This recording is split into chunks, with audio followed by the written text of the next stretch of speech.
and it's a series where I bring on a designer, right, for the designer to kind of walk us through their workflow in Figma, right, how they're able to go from an idea to a shippable product in a way, right, or something that you're ready to share with like stakeholders for feedback, and then further iteration. So for today, we have Eugene and Marlon here who are product designers at Haptel, and they've been collaborating together in Figma for over a year now, right? So I thought it would be great to bring them on today to actually walk us through how they're able to collaborate together as a part of a design team, right? So yeah, so that's what we'll be doing today. So they'll just show us how they work together, and hopefully we can learn some tips and tricks that we can also use in our work when we are working with other designers on a project or a bigger team in general. So I'm going to stop talking plenty and then let Eugene and Marlon introduce themselves and then share what they have for us today.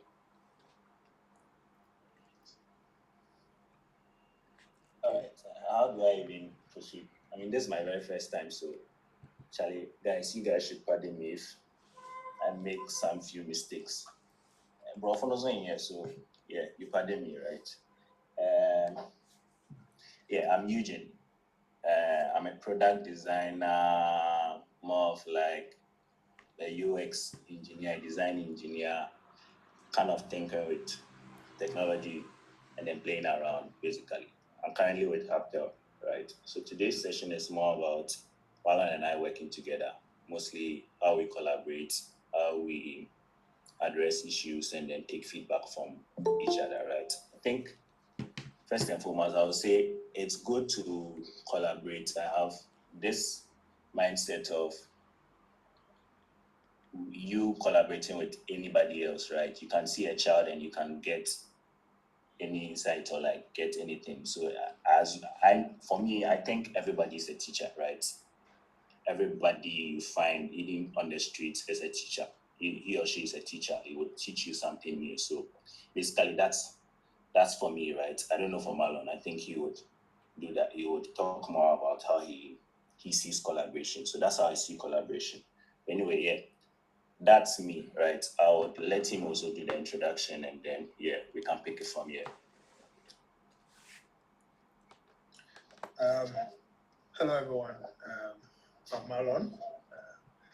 I'm sure a few of you know Eugene and our page from Twitter. That's where we are most active on. But yeah, we both work at Haptel as designers. We work together with Frankie and a few other designers who are also on the call. So I'll say for me, collaboration has really been a big part of my journey, but it hasn't come across as the usual collaboration, like looking at it from a design perspective, right? When I started my career when I was in school, it was just me as a sole designer. Initially, I wasn't even a designer, right? I was just a developer, and I had to find a way to work with people. Some people were better developers than me, which is fine, right? But how do we find a way to collaborate with them? So in turn, I just thought of myself as being useful, right? I think of collaboration as being useful, and it's a trade, right? You give something to someone, and the other person also reciprocates. And as Eugene said, it's straight on, and it's something I also agree with. Anyone is a teacher, right? Let's look at someone who just walks by the roadside. They'll teach you one or two things in life, even the way they do certain things, right? Subconsciously, might end up picking certain things and all that. But at the end of the day, you making yourself available and willing to pick up from people or learn from people, that would make you that will make it easy for you to collaborate. So yeah, as I said, being the I was a developer. Then I had to be the sole designer on the team, trying to collaborate with everyone as an engineer. Like no other field apart from engineers. We were like eight. I was the only designer. So through and throughout 5 years of my career. After that, I decided that I needed a way to, I wanted to experience that kind of collaboration with designers, right? How to get proper feedback from designers, work with designers and see how things are, and basically proceed from there and see how things will turn out. And fortunately, I met like a very good team at Hartel as well. Eugene was one of them, and we are always on a call. So yeah, I'll just hand it over. One thing they say we are a good team. Anyway,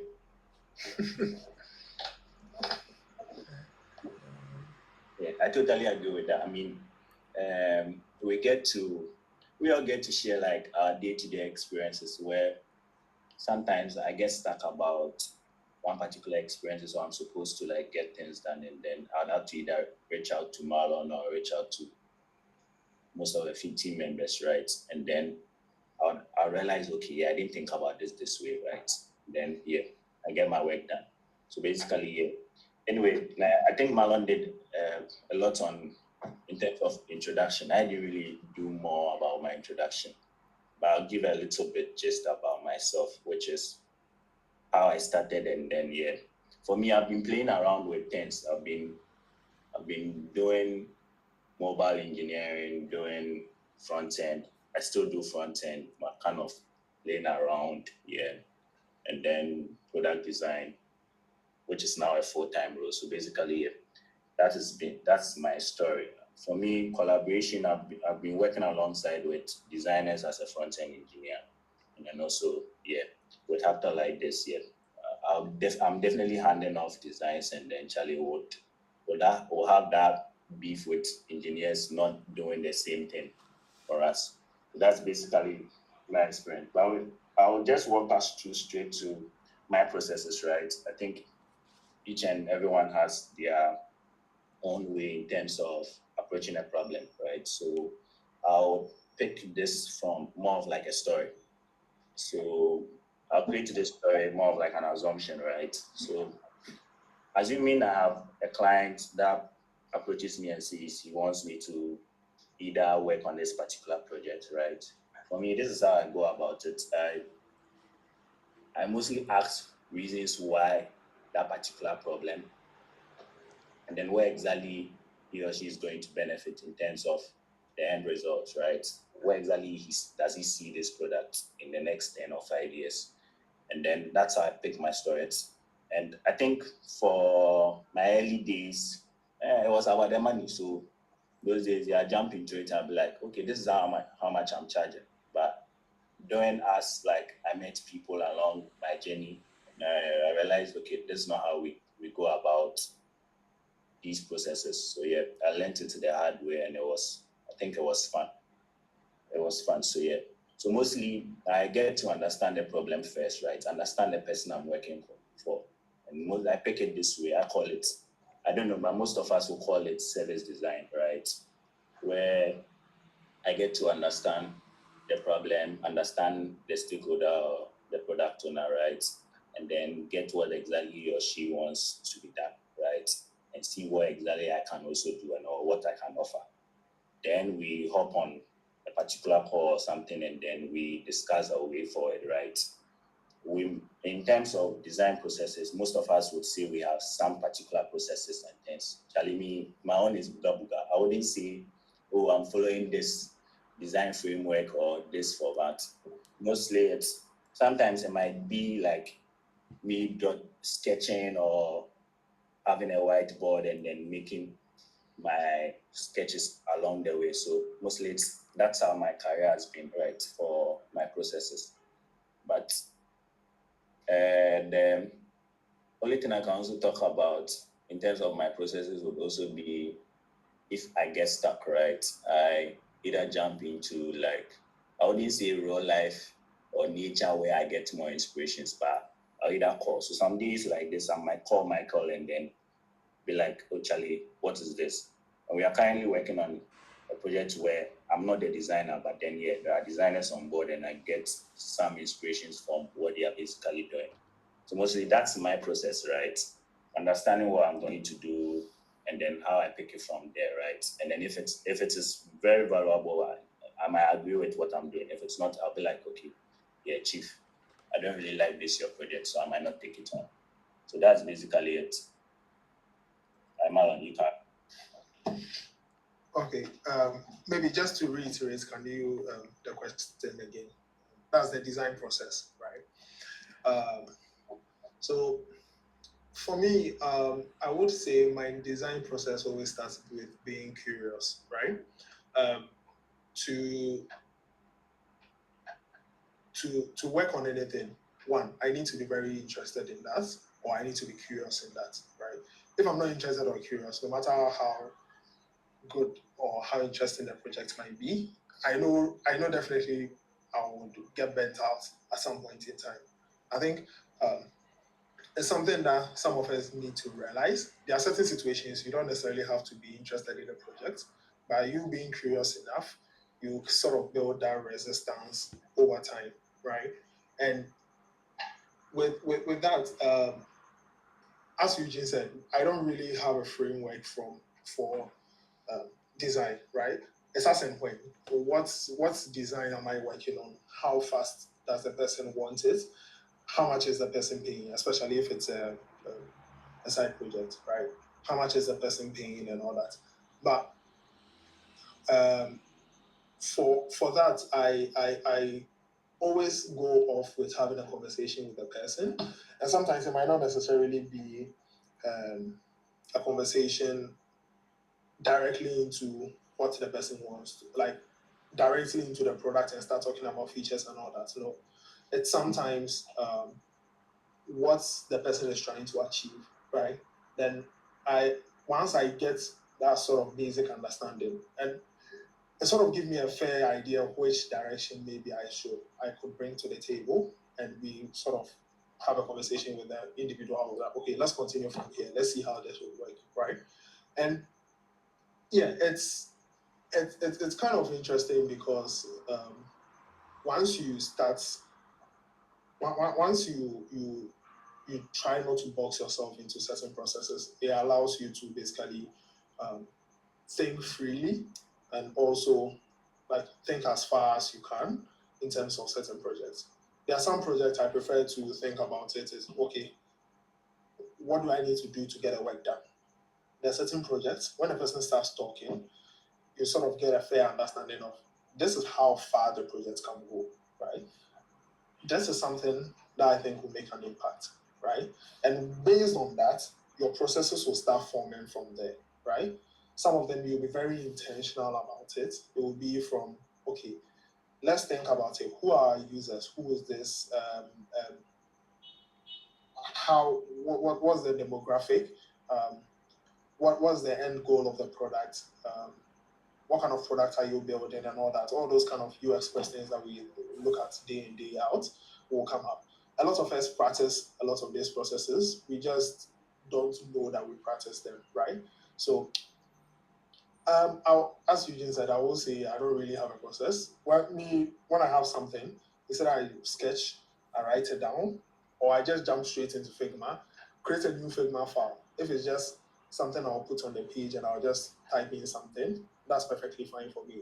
But that works for me, right? So I just based on what I'm thinking about or what's happening at that moment, I just choose a process that would work, right? Some designs I will never touch without doing research. Never. Because I know how bad it can go, right? There are certain designs I'm perfectly fine with doing that because maybe I might have had experience or during my spare times, research and things, I might have already done research on it. So it just happened to come across that, oh, someone is bringing me a project that I've done research on like 2 years ago or something, or I've read articles and done something on some time ago, right? So I would say that that's basically how my process, or that's how my process revolves. Yeah, and aside that, during this processes, or for me, I tend to think and do a lot of research, right? When I was a soul designer, I tend to do that. I speak to developers more. I speak to um, stakeholders, right? it might be all the way. My own company, for instance, I had a lot of opportunity to talk to investors and things, right?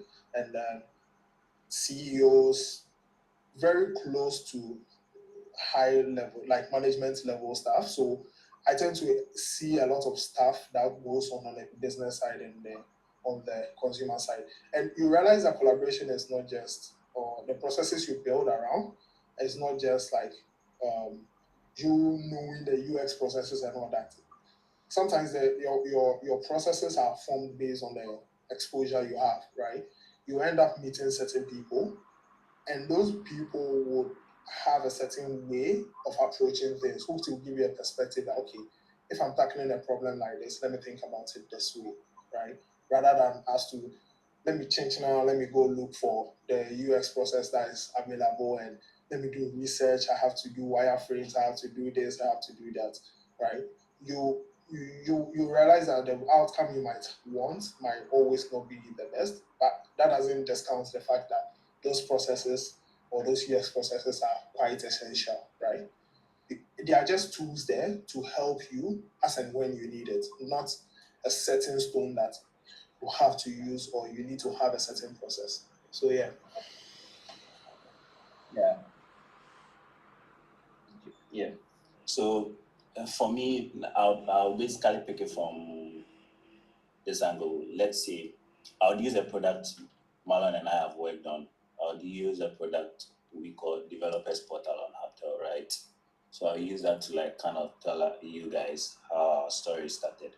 So I think that's a successful story. We'll also talk about our failures, right? And then what we've learned along the way in terms of we collaborating our workplace. So with developers portal, right, we picked the whole project from it being live. I mean, we don't even know who implemented the first concept, but then yeah, we picked it from we realizing them we knew these were the problems it had, right? So we picked it from scratch. And bear in mind, I think I can share this, but then bear in mind, I think most of these projects already have like have researchers, they have PMs like managing these projects. So we don't do a lot when it comes to like, oh, we going to research, but we kind of also try to imagine how we would want to use it. For me like this, I've tried using the Apple API before even joining Apple, and then I just didn't like the experience, right? So joining on and I had the opportunity to like take on this project, felt like okay, now I can do it this way where it would fit my needs, right? I can actually understand this. And then yeah, we got to a situation where stakeholders didn't want it in a particular way. So we had to like rethink the approach and then yeah. So then I mean Marlon and I mostly it's more of like everybody and then their project. But like Marlon and I were two few people assigned to this project and then we kind of had to like think through. So yeah, he derives a concept and I'll be like, I'm not really sure this might work, right? I derive something, I'll be like, no, you could have done it this way. And then yeah, we leave comments, we come back and then yeah, we run it through like our leads and then yeah, we get some feedback, we run it through the team, we get a couple of feedbacks, we do our stakeholder engagement and then they give us some feedback, some things they don't want. I mean, at some point to actually, yeah, we'll get to those harsh little comments and then blastings. But yeah, we take it that way and then we'll move along the way just to make the work a little bit easier for us. So during that project, I think we basically collaborated a lot, right? Based on what we've been doing in terms of we building a structure where we'll make most of our works easier, right? Since we joined the company. So we picked up, I basically remember where we're deriving a landing page, right? Just for the project. And I had a different concept how I would want the layout to be. And then I did it overnight. And the following day, man was like, okay, I'm thinking this could have been this way, right? And then, yeah, I mean, I'm a human being. I felt, okay, no, I don't agree with what you're saying. But then, yeah, we basically went down. I had to listen. And I felt as a designer, the more you listen, the more you get to understand people from their own perspective, like understand them clearly. So I understood how he saw it, and then also how he wanted to design it basically for himself and then even for stakeholders, right? And then I picked it from that and I realized, okay, I could make a few tweaks to what I have done. And then, yeah, we could all fit and then have a common ground. So that worked for us, right? And it's always been a good process where you have a second eye to look at your things, right? Somebody to like, you can run things through and then will tell you, Charlie, this thing or they work. And I feel like if this thing or they work, it's kind of a good feedback, right? And then I think on Frankie's podcast today, it's like, and you get to ask what exactly doesn't work for you, what do you think I can do to improve this, and then yeah. So yeah, I mean, we get to ask ourselves these questions, and then yeah, during this process, I found like, okay, this is something I'm not really good at, right? I can learn from him, and yeah, I don't know for him, maybe he's not learning from me, but yeah, as time goes on, and then you get to collaborate with people, like I said, everybody's a teacher, so you get to learn from each other. So yeah, and I would say the developers portal became like a success story, right? Where yeah, we we launched it, we had extra features. Yeah, I'm kind of advertising it to you though, right? We launched it and added some extra features, some AI features, and yeah, it was amazing. We're kind of proud, and I can vouch, and I don't know what Frankie will say and what the other guys will say, even and then the other guys will say, but I would say it's one of the best products I can say we came to after we've done, right? Frankie, please don't attack me, but basically, yeah.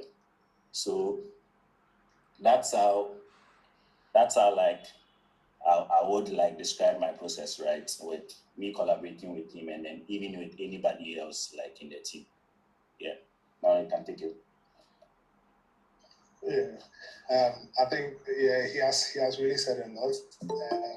I just would say he has probably jumped the gap. Yeah, he has probably moved a bit ahead. Um, one thing that I like working with Eugene is when Eugene calls you, there's nothing like good morning or like Charlie, what's up or all this. It's like he calls you, Nana. That's the first thing you hear, right? And it has become a norm for me as well. When I call him, it's the same thing, right?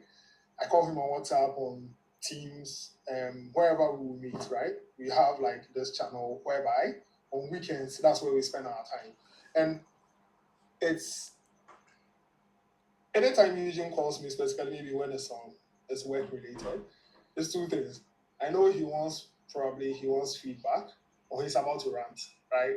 I'm just outing him here, but yeah, it's it's kind of interesting because sometimes when you are designing, you tend to have this frustration and all that build up, and working with a design team or working with people who have certain skills, similar skill sets as you tend to appreciate the kind of frustration people are going through, and you tend to be very intentional about the feedback that you give them, right?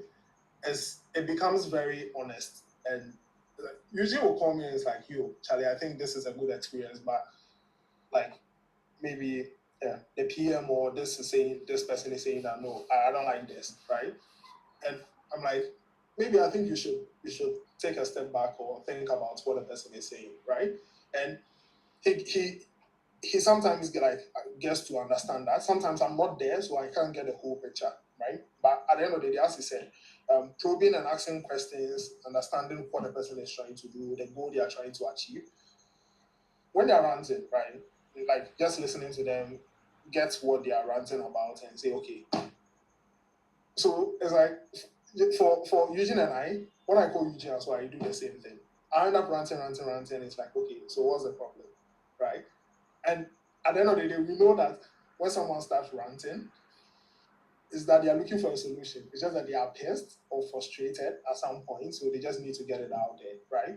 And Eugene sort of became Eugene and my boss, Roxanne, and a few others, like in the company. Sometimes I call from here as well. Became like people I talk to, right? Sometimes I call the guys I work with, and it's like, yo, Charlie, I don't think this is it. What do you think? right?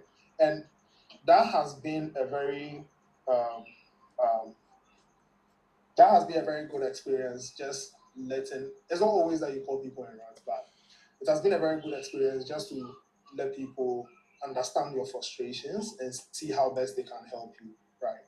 Um, when you are collaborating with people, um, the most fundamental thing that I've come to understand, especially working with Eugene quite a lot, is just be open for anything, right? Sometimes I would work on something and I'll be like, yo, Eugene, what do you think? Eugene's like, Charlie, this one, the nah, right? And I have to think about it and I'm like, okay, what do you think about it, right? For me, I got to a space where I end up designing. When I design for a while, when I go into freestorm for a while, I just basically design processes. And there's a positive and negative. Sometimes I end up designing processes out of the gate because I don't want to be repeat. I don't want to do repetitive tasks, right? So working with Yuji, I realized that for him, his approach is different, right? He does a lot of iteration. He does like a lot of like freestyling and all that. And my design, the people who know my work, um, um, like systems that I've built that are live, when they see it, they will most likely know that it's mine, right? Or something that I've done. And that's something that I get from Eugene and some of the guys quite often. So I got working with Eugene, there are lots of things that I learned from him. As he said, you never know who you find yourself learning from, right? Eugene will be designing, I'll just sit on a call. Sometimes Eugene will call and we'll be on a call for like 2 hours and he's just doing his work. I'm also doing my work. And it's like, okay, Charlie, what do you think about this? I'm like, I'll just pause my work a bit and I'll just look at his work, try to understand where he's coming from, the direction he's trying to go. And I end up picking a lot of things, right? There are certain visual cues that I've learned today that I've picked from Eugene, right? Like, he's a very good visual designer, aside like being a developer, right? He has a way of making products feel very, how do I put it, um, soft, not always too like rigid and all that. He has a very nice way of approaching products that are friendly, right? That makes the products feel very friendly, very welcoming, right? And there are lots of things that I've picked from that systems and it's something that I've been used to date, right? And as I said, we end up jumping on a call and talk, and what happens is sometimes during that process, we end up sort of spinning off another collaboration, right? What do I mean by another collaboration? Um, we might be doing work, right? And realize that this is a problem that people are facing. So at Haptel, for instance, this name normally is known by to Eugene. The team normally calls him Design Police, right? So we sort of also work on like systems and things. So we jump into people's files, and that's our job, right? We jump into people's files, check the element of the components that they are doing, try to standardize things, put it in the design system, and ensure that everyone is using it, right? And usually will come and it's like, yo, we are not using this, we are not doing that, we are not doing this, right? And even just during that short process, Eugene and I have been jumping into people's files, we realized that the way we thought work should go is not the way it always went, right? And we always find ourselves like calling the person who maybe they have something very interesting and how they went about solving it. We call them in and we will collaborate with them, right? So it's sort of like Eugene and I will end up calling someone, we'll call Frankie. Frankie, what's the problem you're trying to solve? Oh, this is what I'm trying to do.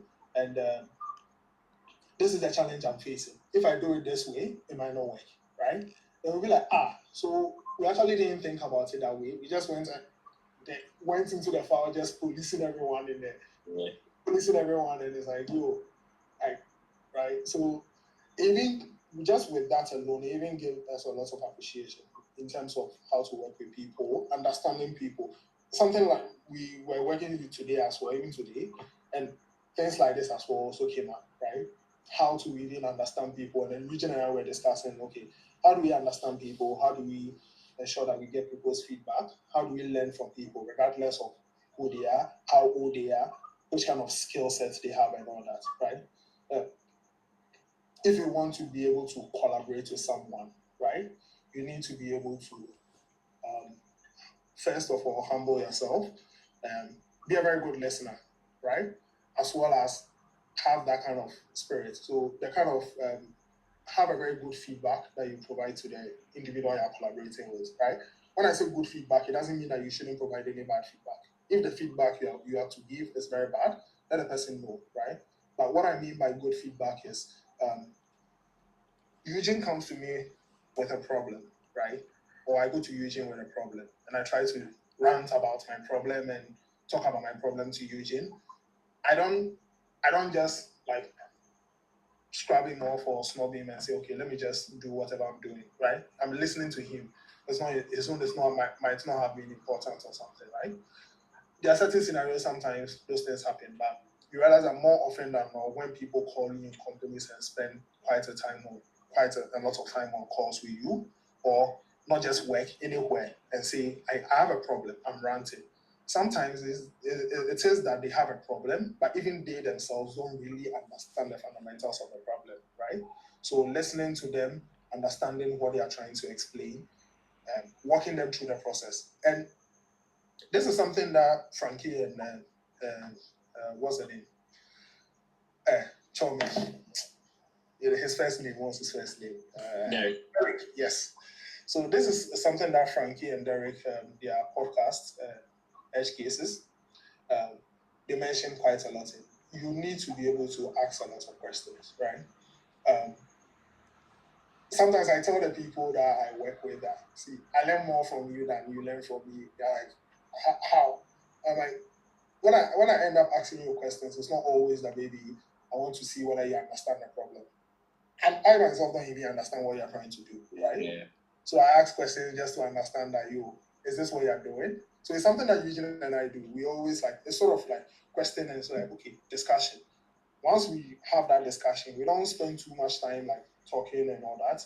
Then we just jump straight into Figma. Yeah, we might be talking in the background, but or we jump straight into doing research, trying to do sketches and things, and we share it with each other, right? And we go about coming up with something.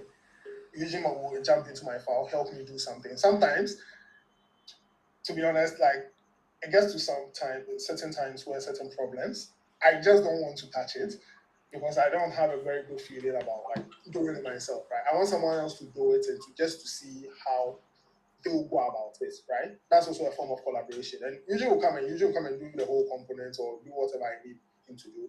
And I just watch it. Sometimes we usually will do the same thing, right? He will just come and just, Charlie, I need you to do this for me.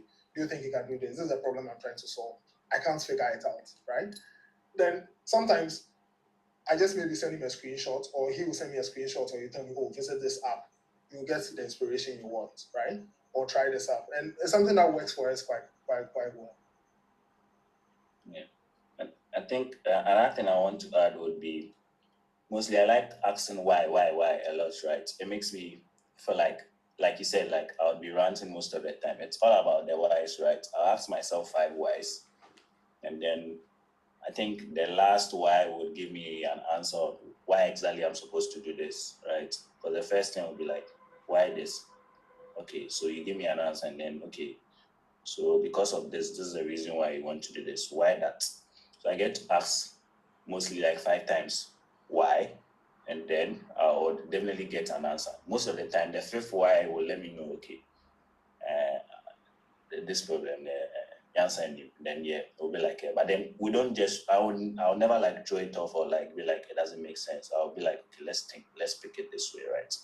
And I quite like he was talking about we getting some feedback from even like team members, right? And this evening, I kind of had the same encounter where, like, I was presented the one issue that I should let my team member know, and then I helped them call, and I was like, they reached out to me that you did this, but I didn't really understand what you did, right? So can you just walk me through? And then yeah, he kind of walked me through, explained the reason why he did that, and I was like, okay, I also feel like you could have done it this way. So what do you think, right? And I was like, okay, let me think about it, right? In the meantime, I mean, he being more collaborative, he was like, okay, you get back to me. he went ahead, reached out to Marlon, kind of explained another way he felt it might look like, right? And it's not about all the time you were there, me collaborating, you can reach out to other people too. And then he went to Marlon, got some feedback, came back to me, came to explain it the way he wanted to explain it to me. And then I was like, okay, now I get you. So now what's your solution? And then he kind of derived a solution for it. And then yeah, it all worked out. Sometimes I didn't really understand it. I just saw it and I was like, actually, then say you do this also, how far? Right. And then yeah, he also felt like maybe at some point, sometimes you feel like you're being attacked by yeah. And then yeah, he went back, came back again, and then he explained it to me the way I wanted to hear it, and it was more collaborative. So it all boils down to, like we said, how we take feedback. Some feedbacks, yeah, they are harsh, like they are very harsh, and it's how we would be in terms of we being emotionally intelligent. How would, because for me, I feel like okay, in the next 2 weeks, I don't think about what happened earlier. So what I think about it, yeah, he said that's what he sees with this particular design. So this is the feedback he's giving me. So I might not think about it. Maybe it might bother me, but then yeah, I move on. So that way we get to like you get to understand people and you get to like get more feedback from people. And the more you get to, I think that's when you get to collaborate with a lot of people, right? And once in a while you can reach out to people, right? I quite at some point I barely knew like people or I was out there in the community. Like I wasn't really there, but then through social media, like okay, I knew people, and then people reach out to me like, are you this? And I'll be like, hey, Charlie, how did you know? I think it's all about people also asking you. The collaboration doesn't mean oh help or do something. Somebody can come and then ask for an advice. It can be a mini mentor, right? Ask for an advice and you pitch, you might feel this way and then you pitch it out, right? And the person feels like, okay, yeah, this person kind of helped me this way, right? And then you also learn something the moment he brought the problem, right? You might not even know or have a solution to that problem. So that's basically it. Anyway, I think the next thing is mostly this session is all about behind the designs, right? So we've been talking more about collaboration. I think we just walk you through how the things Marlon and I would do personally, how maybe I get to structure my files, right? How I go about my processes. Sometimes just typing in deep into design. Sometimes it's just sketches. And for me, I like to put my legs in like various people's in terms of let's say it's a product. Sometimes put myself in, try to understand what the stakeholders or the owner wants, understand how a developer will also build it. Because in the past, I get some design like actually this design they are not going to implement it, right? And then it becomes a struggle. So I'm kind of looking for a nice way for a designer to find a developer to find ways to like build it as quick as possible. So it goes out there, we can test it out, we see our mistake, it comes back, we iterate, we send it back. I think that's how the process works. So it goes back and forth, right? Yeah. So I'll go ahead and then share my screen, right? I think I could walk you through some of the file done. And then, yeah, Mike. Um, I think before you do that, I'd like to ask both of you a question. So, Okay. both of you came from like being the only designers in, like the various places that you've worked in, right? And now you're part of a big team or you're part of a team of designers. So I wanted to know if there was like any challenge, right? Because if you're the only designer in the company that you work in, you always used to do like the design work on your own. So did you kind of like have any challenge adjusting to being part of a bigger design team and just being able to reach out to someone when you need to reach out to someone instead of you just trying to do everything on your own because that's what you're used to? Yeah, I think you are. Let me answer this. I don't know Marlon's answer, so you let me answer. Um, I think for me, I didn't really have like a struggle, right? But I came in thinking, Charlie, I've been doing it solo, so let me try and do it solo, right? And then later I hit me now. Like sometimes I rush through some processes and I'm like, this is not nice, right? Then I felt okay now because you're in a bigger team, you get other ideas from different people. where like most of them are way better than what you were thinking, right? And yeah, and then sometimes we sometimes use this to tease like our boss, and I'll be like, he tells you, why did you do it this way? And then immediately he says, why did you do it this way? We go back trying to change it, right? I'll be like, but I didn't say change it all. I'm just asking, why did you do it this way, right?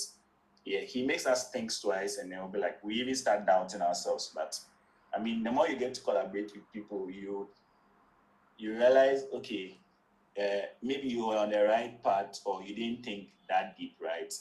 And it kind of makes you feel like you belong to something. Like the teamwork makes you feel a little bit proud. Like I said, like I'll still like use it to brag, right?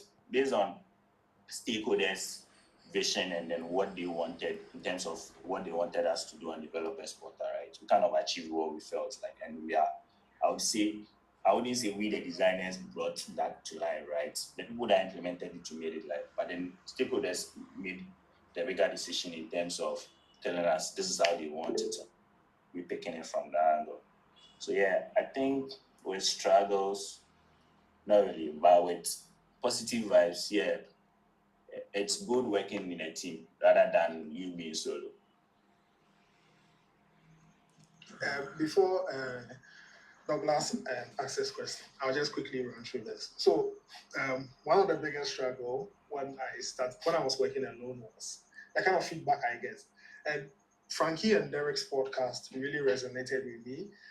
Um, I sometimes work with certain people and like clients and things, and there's a feedback you get. Like, I can do a better job than you, Yeah. right? And it's that really sometimes hurts our pride as designers. So, uh, in instances like that, I just start asking questions, right? Charlie, okay, what is the problem, right? And sometimes you realize that when you start asking them questions, they're not even too sure about the feedback they gave you, right? I think you guys should really listen to Derek and Frankie's podcast. It's okay. Frankie says you're mentioning her name too much, so Frankie won't mention your name again. Oh. I'm not complaining. Like I'm a celeb now, you know. So yeah, it kind of resonated well with me, and this is my feedback. The first time, this is just something to share. I think it's not a sensitive thing. The first feedback I got when I joined Haptel, right? The first day, I had to jump into a file to design. Frankie was the one who was supposed to onboard me, and Frankie just like, this is the file. This is what the project is. If you did anything, come and ask me. And she just disappeared. Hey, is that what I did? Yeah, I that's was what giving you fans on my podcast, so I'm thinking I went back. but it wasn't entirely what it's because that might be an understatement, but yeah, it was she ran me through the project. And the reason I'm bringing that up is I had to jump on a call immediately, right? So there wasn't even enough time for Frankie to even take me through the whole project. That same day, I had to jump on a call and design on a call. And when I started designing, right, I was used to building very complex systems, and those complex systems will have like a lot of moving parts. You need to show a lot of data and all that. And when I came, the first thing I did, I was trying to do something similar because that's what my brain has been programmed over time to do. And my boss was like, "Who taught you how to design?" Even Steve Jobs, who died 2009, they stopped designing like this. So why are you still designing this way? That day, and I didn't know whether to feel sad or to laugh. I was just smiling behind my PC. But it was one of the best. I would say one of the best feedbacks. I wouldn't say challenging as well, but one of the best feedbacks. When you are working as a designer, one thing that you often tend to get is people assume they can do your work, right? And in some cases, some people are actually very qualified to do your work better than you, right? That shouldn't hurt you. That shouldn't hurt your pride or anything. Just ask as much questions as you can, right? Try to figure out why the person is trying to say that. The person might have been in a position where they've been successful with something, right? That they are giving you that feedback, and it's something that can really help you. Yeah, Derek. Yeah, hi. Good evening. Good evening. My name is Derrick. I'm trying to get into design, but you mentioned something that I didn't understand. You said designing in a core. Can you please like what was that, and would you recommend designers to do that? Thank you. Okay, so designing on calls. It was something. It's basically like you sharing your screen, and basically opening Figma, and you having people tell you what to do, right?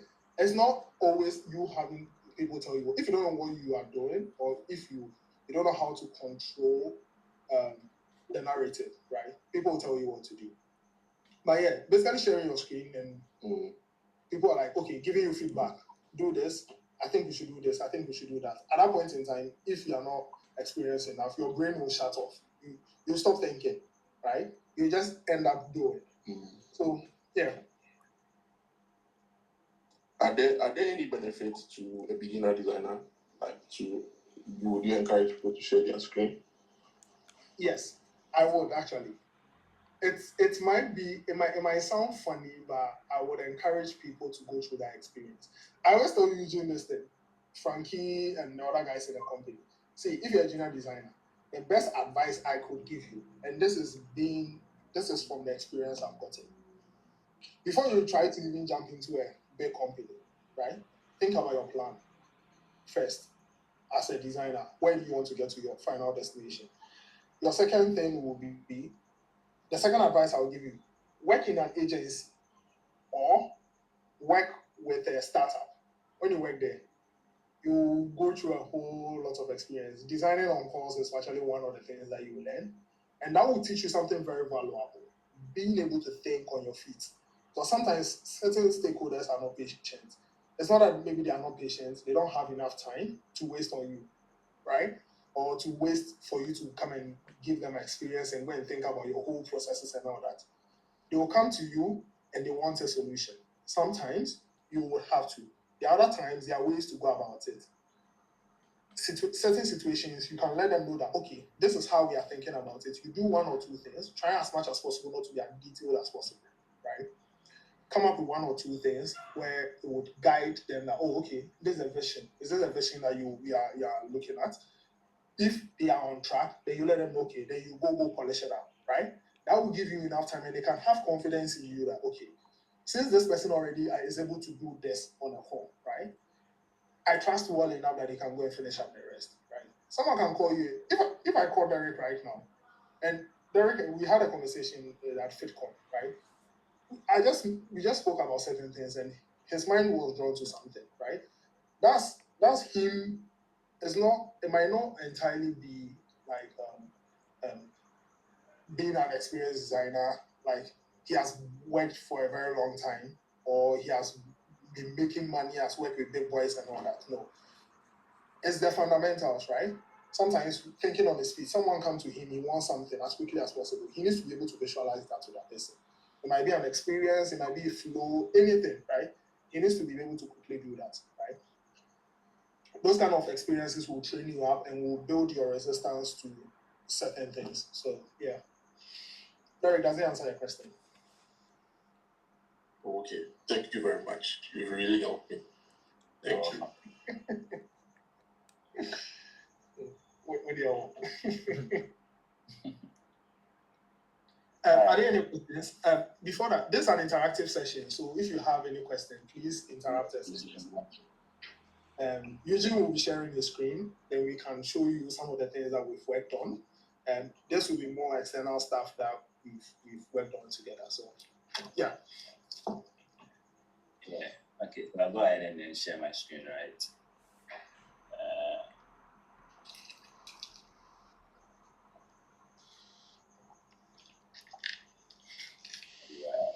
Yeah, to share an interesting story about collaboration. One time I went to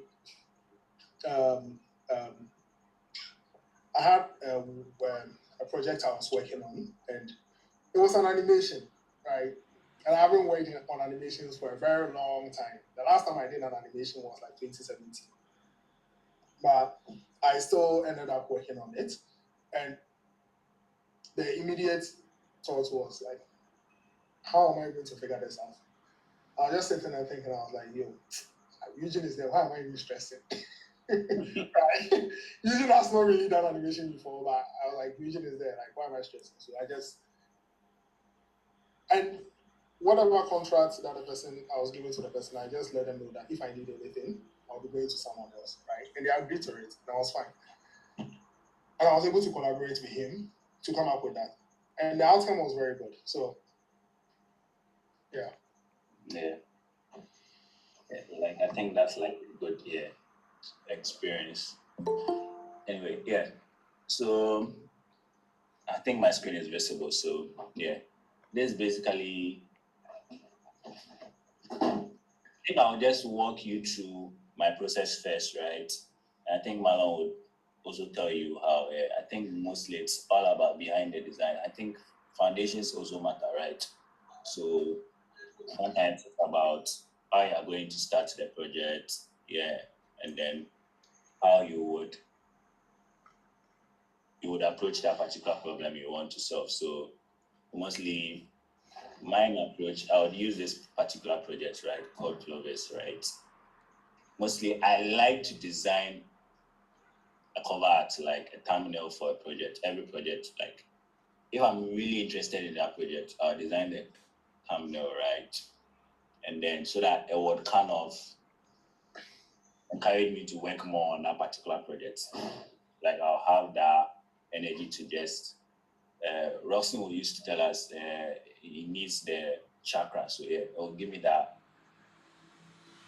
aura like to kind of work on particular projects. But then I mostly structure my project this way. So I would have like a cover page just for the thumbnail. I have a change log, right? And mostly in this project, it's still like an ongoing one. So mostly I get to like mostly do more brainstorming and then the changes I've done, right? Record those changes in this section, right? So if today I did this, I kind of document what I did over here and what I'll be doing, right? And then if it's a project that's not going to be huge, it's more like me thinking about the foundations, like the atomic design structure. So I'll create like a mini style guide, right? And then work around it, right? And mostly, like I said, in order not to make it feel like I don't have a color palette, and then I work on a lot of design systems, so I just plug it in, and then the rest is creating those minor components to make my work like easier, right? And then I go straight ahead to like the right concepts and everything. So that's how I structure, and it's always it's I determine the structure based on a particular project, right? Some projects I'll have a lot of pages that I'll be doing some stuff, and then the last page will be like graveyard with someone pull, like where I have all the ideas and inspirations lying, right? And then I get to like brainstorm, and then still I was still like an artist. I like to steal a lot, right? Now and I'll copy. I even get access to people's file, I'll copy and then come and tweak it and then make it work for myself, right? So that's basically it for my process, right? But then next thing I would like to showcase would be what Marlon and I have been working on, right? Yeah, we like stealing. Thank you. It's actually a good thing. Still, if you're a We designer. like, I'll steal, But still with sense. Still in sense, So this is what Marlon and I have been working. I think for the past 5 months, Marlon, if I'm right, you correct. If I'm wrong, you correct me. Yeah, 4 or 5 months. And so I'll kind of do the announcement, right? We decided to work on like a design system for ourselves, right? More of like an open source one where people could collaborate and then do more, right? More of like a flexible design system. Wanted to do something different where, because we get to see people having like price tags on design systems for both devs and then even designers to use, right? And then we realized, okay, why not come together and then do something cool, right? And another reason why we went ahead was for me, I'm a little bit concerned about implementation, right? I like pixel to pixel. So if it is not working, actually means me and you that day we get fights. I would have issues with you and then tell you that Charlie, this is not the size of this particular component. Please go back and then make, or you want me to touch the code. Derrick will use that to brag that Charlie. Right now, I could, meaning that I can do it myself, right? I also use that to brag a little, just to tell them, Charlie, if you feel like you can do me, I can do it myself, right?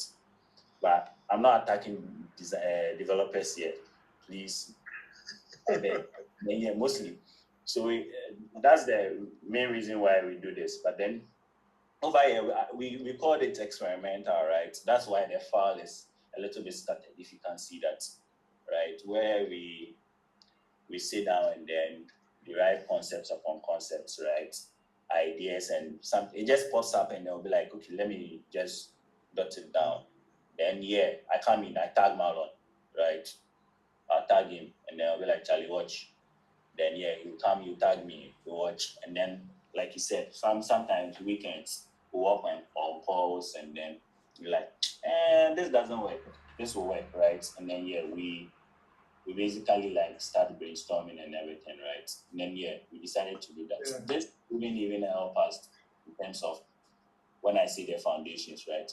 We're trying to figure like a concept, like a style, a design language to us what we wanted to do.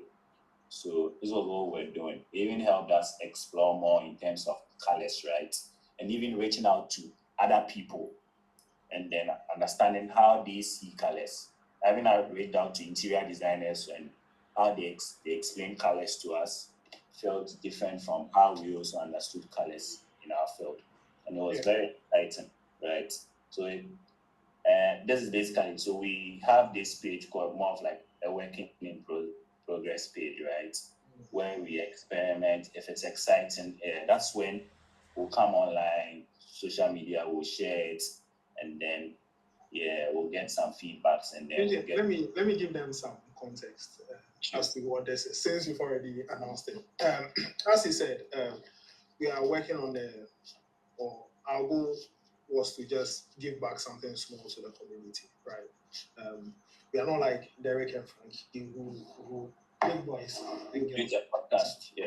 Yes, but what we wanted to do was to just give back something to the community. We sometimes have people come to us and actually, you get any design system now if you use, like we don't recommend anything for us and all that, right? So as Eugene said, so this was the first file we actually created before we started the design system that we worked on. And we called it experiment, right? Experimental. So what happened was Eugene actually started the direction of the design, right? He came up and was like, okay, I think we should go with this approach. So maybe Eugene, you can track me and I would. Sure.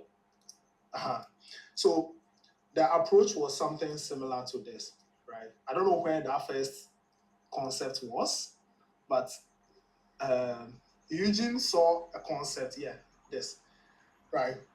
So he said a card component on Twitter, and it was really nice. Funny enough, I had already bookmarked the same card components, right? So I was saying, okay, we can use that as an approach for the design system. So this is what we came up with. These were just copies that we got from other places and just put it there.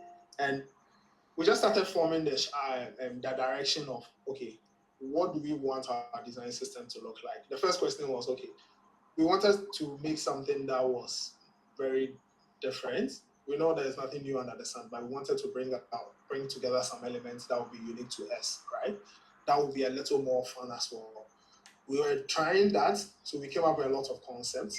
But over time, we realized that it was a bit too complicated for a design system, right? So we'll show you guys more today, and we'll probably let you know the time that it will be coming out. But these were things that we all were trying, and it got to a point where I'm sure you guys have seen, but we started working on maybe calendar components, working on card components. So we go to a website, we see a pricing page, and we are like, okay, let's try it out. Then we design it. And with all this, we had how do you call it? I like design systems a lot. That's one of my favorite things, right? At this moment, right? So I ended up Eugene left that work for me. Basically, me, I ended up holding that work. Um, and Eugene was just keep experimenting and all that. And I was just building the foundations, the local variables and all that, right? So we're able to create like, I was able to create like the base structure with the colors. Eugene came in, we had to change a lot of colors. So he came in with a different style for the approach, from a cooler color tone to a warmer color tone, right? And we're looking at that. Here, for instance, I was experimenting with templates. So the people like for Eugene, for instance, he knows I like my variables, and the reason I like using variables and a lot of components is just so when I'm making changes, I don't need to make changes everywhere, right? I just need to make one change and everything is done. So I was just looking at, okay, if we are to use our components in layout, right, and our theme in layout, how would it look like? So this is one thing that we did. So here will be like a call out card, here will be like 2 cards, and here will be like a gallery grid, something like that, right, with text and subtext, right? And for the design system that we worked on, because we worked on the most and all that, when you change it here, you can see that we set the spacing. So in mobile view, everything will work. The grids and layouts will basically adjust accordingly. In tablet view, let me hide this. In tablet view, in website view, this is the padding used for website 128. And in tablet, that's how it look like, right? So we're testing minimum grid. What has the experience been like with variables on Figma? Okay, and any tips? Um, I would say if you are not um, too familiar with, like, you are still learning Figma, don't worry yourself about some of these things, right? These things you will naturally come across them as and when you need them, right?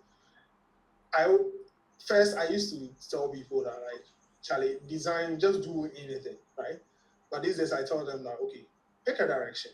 Once you pick a direction, go along. You might not know what you're doing, but when you get there, you need to figure it out. Reach out to people, right? And you get feedback, you get what you want to do, and you basically proceed with that. But with variables in general, I would say it has really made my work very easy, right? I can go into the main design system. I think I'll probably need to share my screen. Yeah, you need to. Okay. Okay. So I'll basically come here and come and make any changes that I need to make, right? So this is the color variable. This is the background colors. There are lots of background colors, so I can come and change the primary color. So if I want to change the theme, I'll come to primitive and I'll come and change this brand. So I'll change all the colors from here. So let's say I'm changing neutral 900. Let me change it to something this. Right. Anywhere that color is used, it would affect it. So when you look at the button components, for instance, it has affected all the button components, right? And variables sort of work like components, but they allow you to abstract things into the atomic level more so than components. Yeah. Okay, so So I think that's like what we wanted to like walk you guys through. So mostly in terms of collaboration, it's more about we sketching out ideas, right? Saying I've done this. Can you come and have a look at it? Tell me what you think, right, Charlie? Yeah, be very honest with me, and then we flow. So that's basically it for like. I think that's basically it. What we can say in terms of collaboration, right? I think it's always going to be like an exciting journey. Some days, we'll have problems.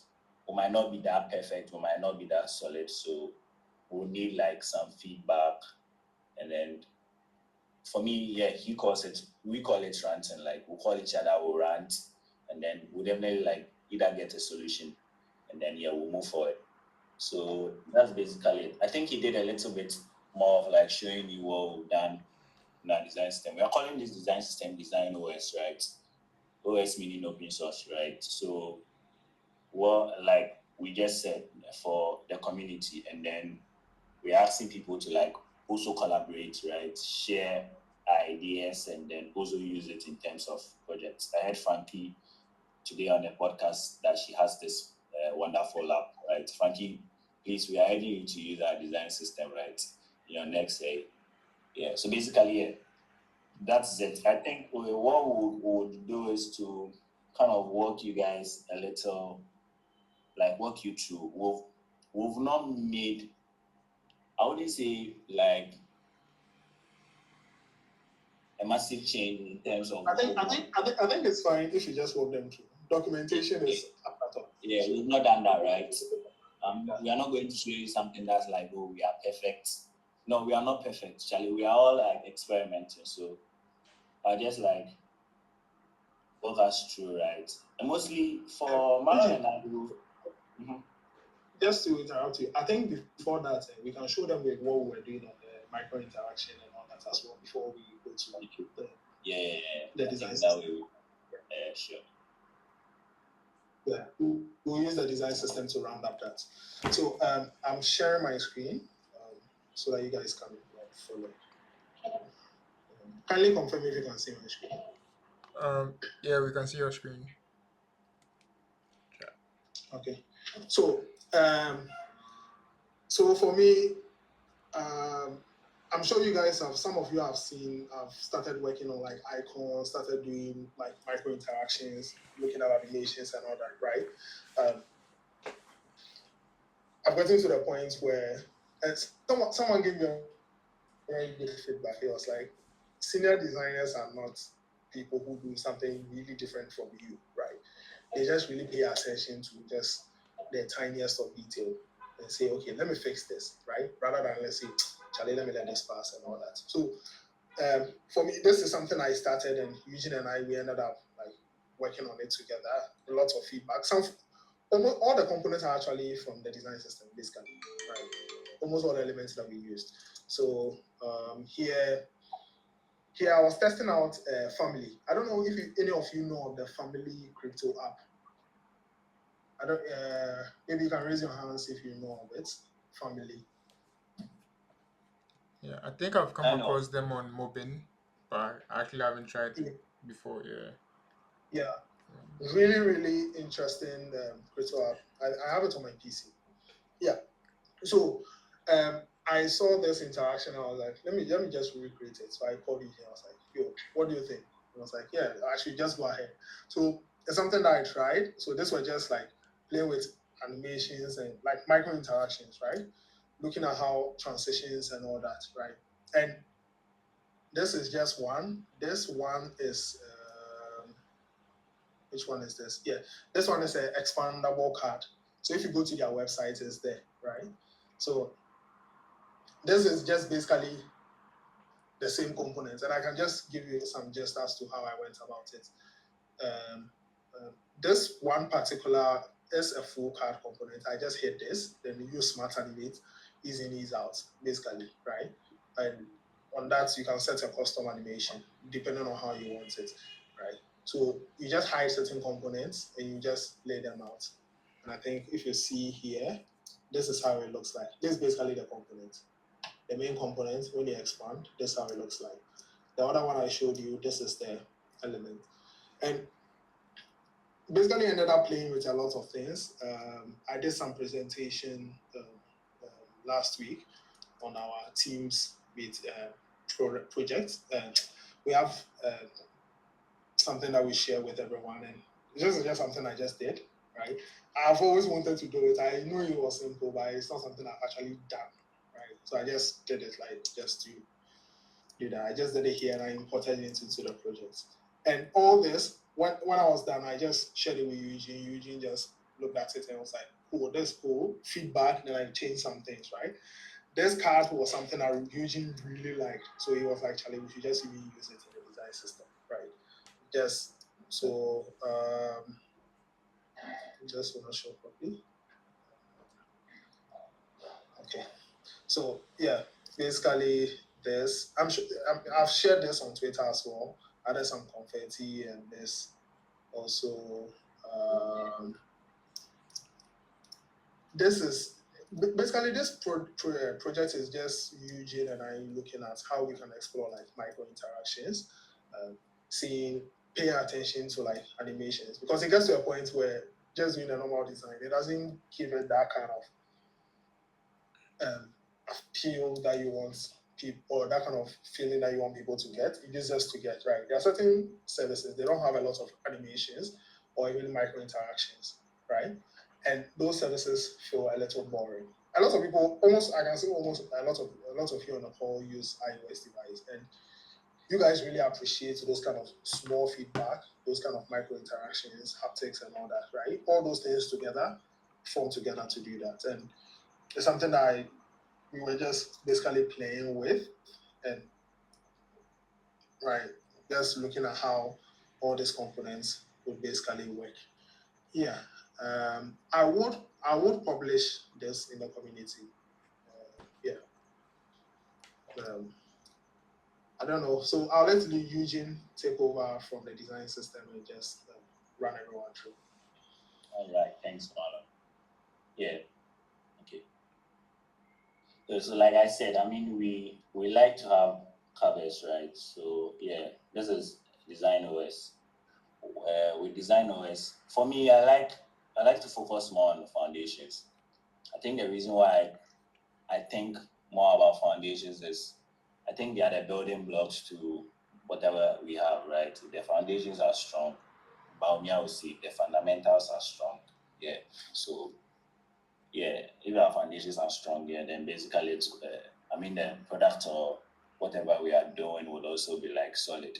So yeah, we focused more on our colors, right? We reached out to a lot of people to like get, like I said, we got some inspirations from interior designers, understanding some. We even reached out to like experienced people telling us that, oh, this is how they get to like go about colors, and then we did that to get this right. We are poor, we are bad at documentation, so that's another thing we are kind of working on. I mean, that's what we are trying to do, right? So yeah, and then with typography, I think yeah, what we did was since Figma, thank God we had this update on Figma where we could switch in terms of different modes, have local variables, right? So what we basically had was to have our typography, right, where we set different fonts to the different modes where we can switch, right? In terms of, I mean, we all are not really paying for an organizational account, but then we have access to like 4 modes. So this is basically what we have, right? So people could switch off and then yeah. So that's what we have. And then we are also experimenting on icons. I think Marlon is doing a good job in terms of icons, right? We are creating our icons from scratch. We're doing it ourselves. So I think for now, this is what we've done so far. And by the time we push it out there, we'll have like some solid icons. Yeah. We are thinking of creating it like as a pack and then packages for people to use that, right? And then yeah, the basic logos that we have. I mean, we got this from the community flags, right? And then more about spacing. I think this is another key important thing about designing, right? And One, then one of the hardest and interesting parts. about designing, right? How is it like designing icons from scratch? I think usually maybe you can show where the icons are. Yeah. Let me use that to explain. So Good. this is where like all the icons design comes in, right? So when I started icon design, this I didn't even tell Eugene initially when I started. So I spoke to, I did some research. Initially, the goal was to just find an open source one, and I learned a lot about licensing, right? You might think that you can just go and pick anything and just design it. You reference it and you're good to go. You will be stuck in some crazy copyright agreement and all that, right?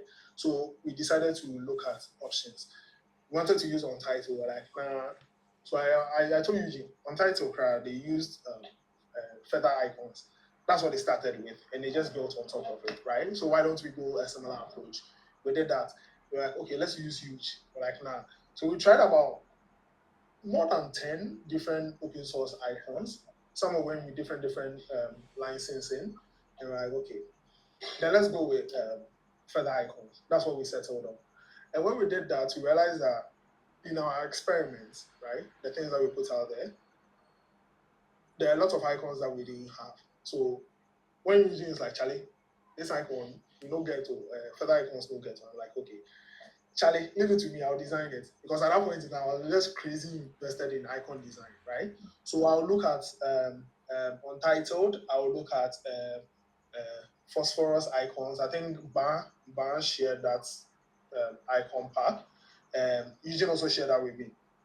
I looked at feather icons, a lot of open source icons. And anytime I jump in, at that point in time, when I jump onto an icon page, first thing is I go and read the alliances, right? And see how best I can copy.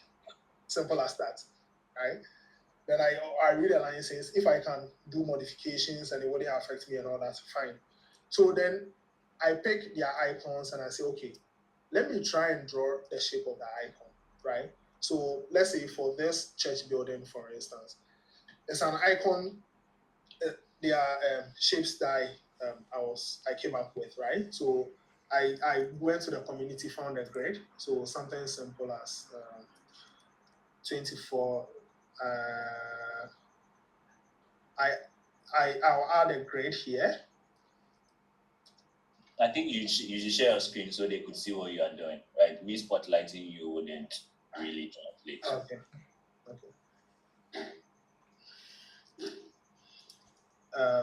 All right. So let me pick one that has the grid layout in it. Yeah. Group. No, not that. This. Not this. Not this. Yeah. This. Yeah. So this is the first one, the key guidelines.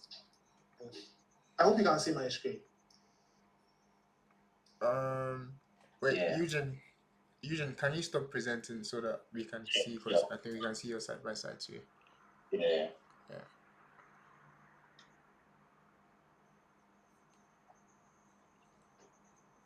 Okay. Okay. So this is what I'll have. I always like naming my frame. So Yeah, name frames. You make the frame police come and catch us. Yeah, name your I frames. don't joke with that at all.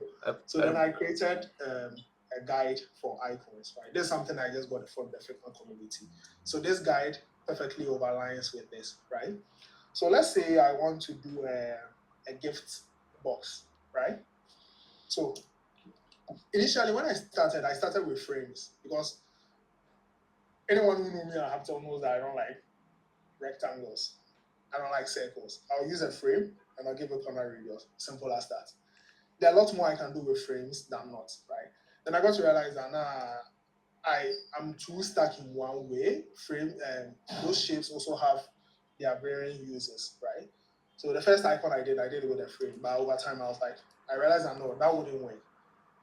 So I started using shapes. So here I'll do a rectangle, start from here, and because it's snapping, it will overlay on the shape. So I'll do center, I'll do 0.1 so that you guys can see it. So it's overlapping on this shape, right? The rectangle in between, right? Now this is the first step to draw the gift box. So then with a gift box, maybe I'll bring it down a bit because you need where the wrapping part will come, right? So I'll put it somewhere here. I can use this exact same frame. I'll just duplicate it. Then I'll bring it up. Let me do this. Right. So then I'll do this and shift this here and bring this here a bit. So all this, there are guidelines. Some of them might snap, some of them might not match, but Yeah. I it's not everything that will match perfectly. If you are drawing certain shapes, it will not match perfectly, right? So then, one of the things I also hate guidelines. uh, Forgive me. All right, so then I'll come here and select the Marlon, radius. let me interrupt you small. Yeah. So, is there a particular reason why your stroke width is 0.1 and it's like it's center, not outside, not inside? Okay, so when you do a shape with an when I finish the icon, I'll show you the effect of that. I think that will be much much appreciated. But Okay. the reason I use the 0.1 is because of the size of the frame. It's 24 pixels. If I use 1 pixel, I wouldn't be able to get the final details, right? I can still do it and get the final details, which is fine. But certain people, like people who are trying to learn that, will not understand it. So that's why I use 0.1 just to guide, right? So you have this here, these two boxes, rectangles. And I'm not using frames, I'm using rectangles, right? I would come and round off the corner radius from here and say 20, for instance, right? Or let's say 40. I will also come here and come around this part up, right? This is all experimental. You need to see what will work for you. But you see, when I did this, sometimes you will have this problem. So I end up going like 24 or 20 or 16 or something, right? Just so I could get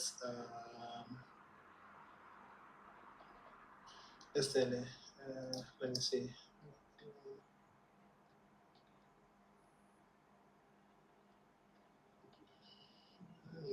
This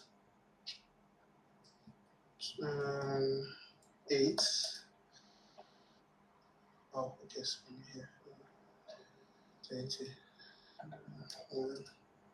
8. What are you doing to me? Okay. Let me see something.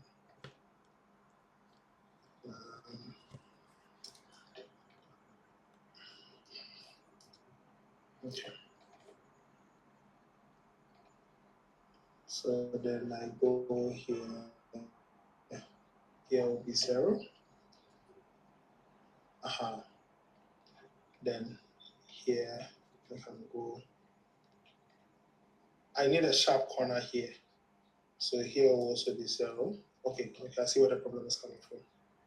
Okay. Okay. Let me use this for now. So I'll duplicate this and I'll flip, Command H. I have this here, right? Let me do the 0.1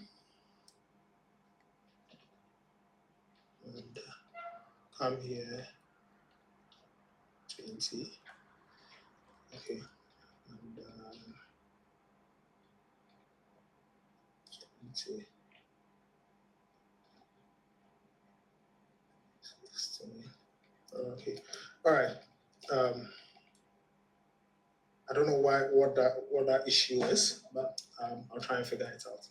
So here I'll come and say, let me round it a bit. I want like maybe 2 pixels, right? Then I want a divider, a stroke in between, right? And sometimes I got like as the problem I'm facing right now, I sometimes get caught up in situations like this where I need to look at references, right? So I'll go to the phosphoric icon and I'll look for like a gift box, for instance, right? And this is all just learning, right? Gift.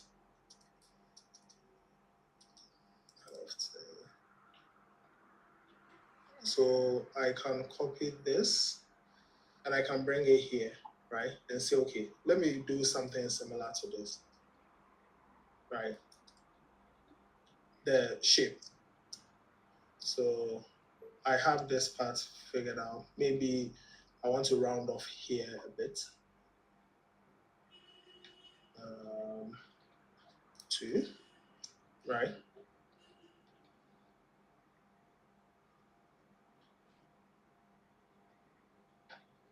Here 2. Okay. Now, the shape of the gift box has like an opening lid, right? So you see this open lid section, and this is the actual box. This is the cover, right? You need to be able to come up with that. So here I'll use the inner square, which is this inner one. It's a landscape mode. Then I'll basically duplicate this. Then I'll move up to the top and I'll go with this approach. So I'll just stack them, right? I'll make this part 0 and this part 0. Now, in building shape, this is the most important part, right?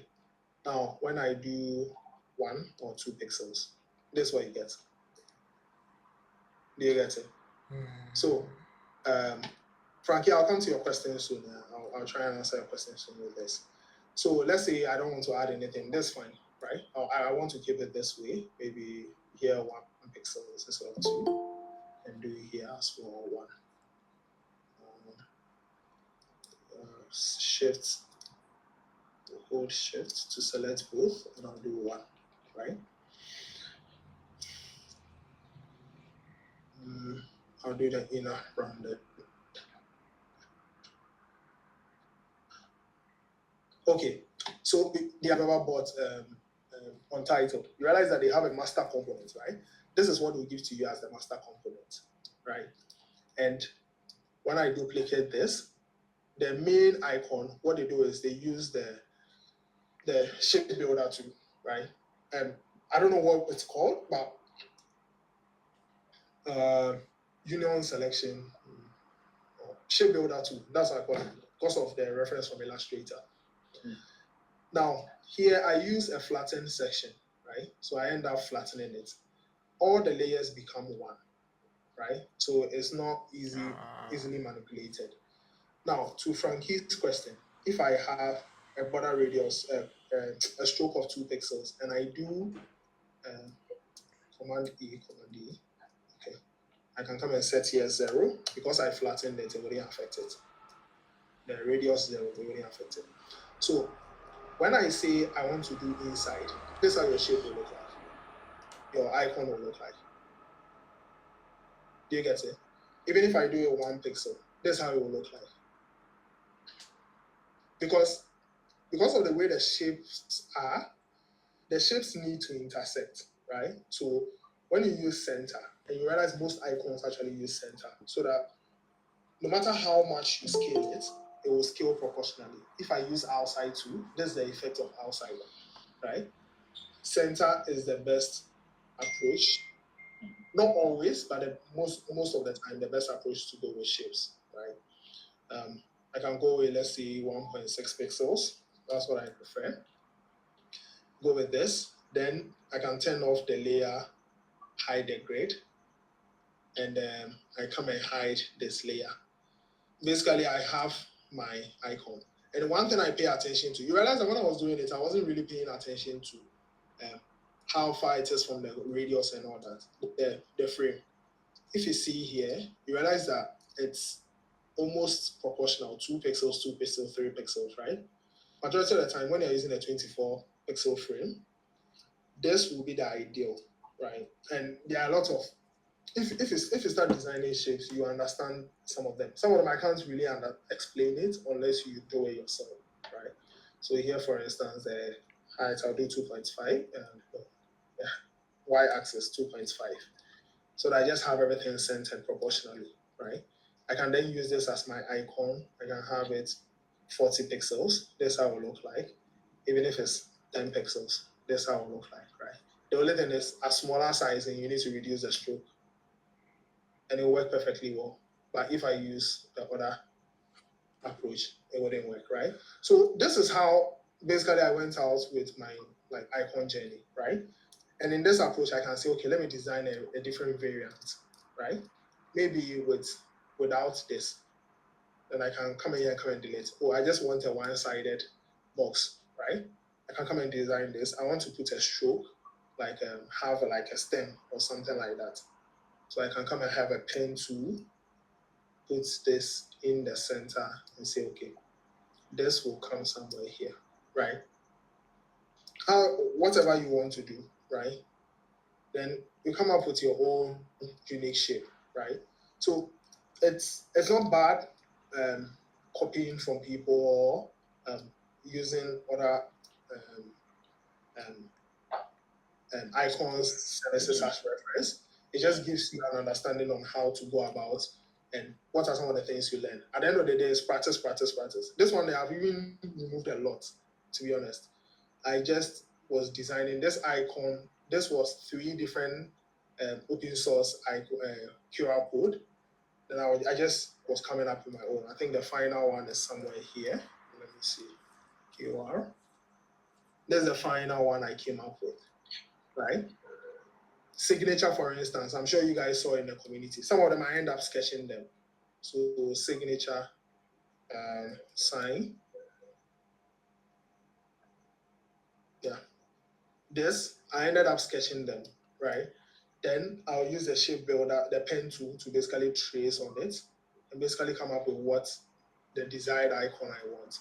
And I can say if I want to build an icon right now, I can build an icon I want, not the basic icons. I can end up building a basic icon I want, right? Just from this small experience. So yeah. All right. Eugene. All right. Let me pick it in so that we could at least let you guys like rest for the day because I mean it's almost 10. So yeah, I'll go ahead and share my screen and then yeah. Please, we don't rest. Let's continue, please. Derek, me, I forgot you don't sleep. Continue, all right. Usually, once you are going through, we took some info, we reached out to the community, right? And because we wanted this to be part of the community, we took some people's images, and I'm sure they did themselves. Yeah, You I'll guys get, can see it I'll soon. get, I'll get to then I'll get that part and then yeah. So basically, yeah, more about the fundamentals, right? The foundation should be strong. So that's what we are still focusing on, right? But we might release version 1 soon, and then yeah. So we have some components like accordions, we have alerts and banners or toast. And then yeah, we have avatars, right? So I think yeah, we have some few people that contributed to this, right? We have Derek, we have Hope, we have Sam, we have Deniron, Reagan, Michael, Pearl, Duncan, and then Yofi, right? They contributed, right? So you guys can reach us, and then when we publish it, you guys can contribute to this, right? Because it's going to be open source. We just want like the whole community to like Benefits from benefit, be part of this, and then we all can like learn from each other, right? So Derek, like your side gigs and your side concepts, you can add it to this. Michael, hope all of you guys can add this, right? And then like we can have like something good for us. Frankly, like I'm saying, please use it on your bookmark app. I beg.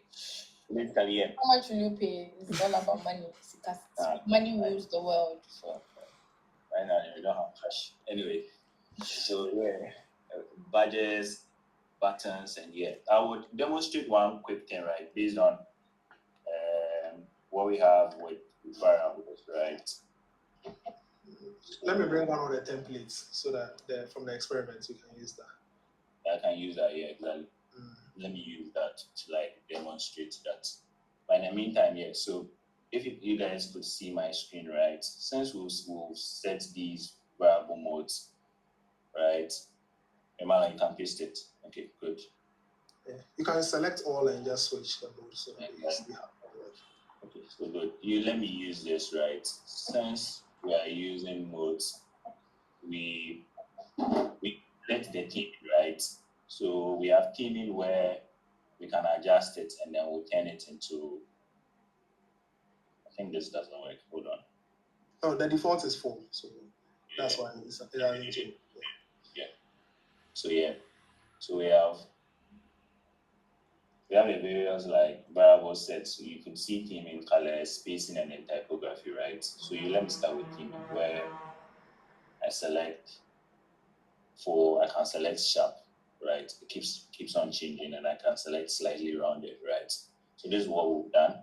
I can also try to decide change the colors, right? So it would be dark mode, and then it would switch, and then I can go ahead and then do that for typo, right? So this is Inter. I think most of us like Inter. Guys, this is from Vessel, so it would change. I don't know if you guys can see. Yeah, right.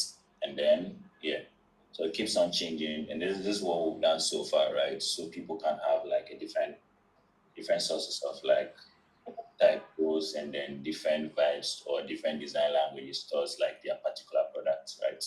So this is what we've done, and it cuts across most of our components, right? So that's basically what I wanted to showcase. And then we have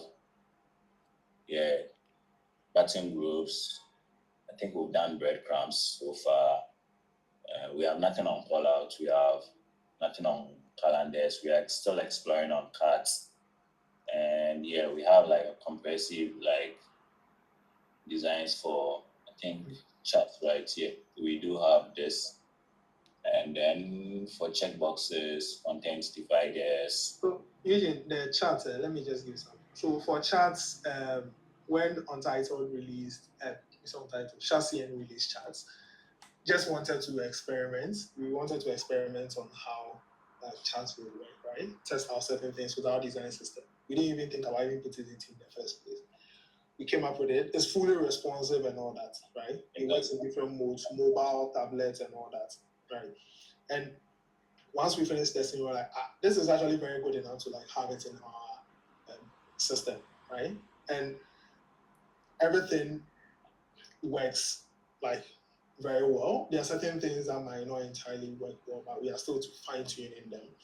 Some of them we can't entirely fix in design. It's not something that we can fully fix in design, but we are trying our best to basically, and that's how charts basically came in. So if you see this chart, shout out to Chassis. Yeah. So I think that's it. Yeah, we are still working on some of these components, right? We have like input fields, and paginations. We have some tooltips. Yeah, we have different concepts of the tooltips. So basically, that's what we have so far. We are still working on it, but we're hoping we'll launch it hopefully during this month, next month. We'll push it out there so people can contribute, and you guys can like go ahead and then use it. You tell us what you think we can do to improve, and then how you feel about this particular design system. So I think that's it for us today. Basically on our collaborative journey.